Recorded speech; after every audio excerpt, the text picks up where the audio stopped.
Pragathi Nagar lake view colony Gandhi విగ్రహం విధ్వంసానికి పాల్పడిన నలుగురు నిందితులను అరెస్టు చేసినట్లు డీసీపీ సురేష్ కుమార్ తెలిపారు. స్థానికుడు మధుసూదన్ రెడ్డి ఇచ్చిన ఫిర్యాదు మేరకు కేసు నమోదు చేసుకుని దర్యాప్తు ప్రారంభించామన్నారు. వారి దర్యాప్తులో నలుగురు వ్యక్తులకు గుర్తించి అరెస్టు చేశామని తెలిపారు. వారి వద్ద నుంచి 2 ద్విచక్ర వాహనాలు, 4 మొబైల్ ఫోన్లను స్వాధీనం చేసుకున్నట్లు చెప్పారు. నిందితులు రిమాండ్కు తరలిస్తున్నట్లు డీసీపీ సురేష్ కుమార్ తెలిపారు. అంతకుముందు ఆ ప్రాంతంలో నిర్మానుష్యంగా ఉండటం వల్ల ఎవరూ లేకపోవడం వల్ల అక్కడ కూర్చొని వీళ్ళు మద్యపానం చేస్తూ ఉండేవాళ్ళు.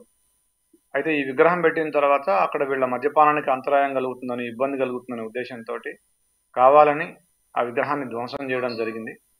సో దాంతో ఈ కేసుని, గాంధీ గారి విగ్రహం కాబట్టి ఈ కేసుని చాలా ప్రతిష్టాత్మకంగా తీసుకొని బాలనగర్ జోన్ పోలీస్ అందరూ కూడా, ACP Kukatpally, SHO Bachupally, SOT police, వీళ్ళందరూ కూడా చాలా చక్కగా సమన్వయంతో పనిచేసి అక్యూజ్డ్ని అరెస్ట్ చేయడం జరిగింది.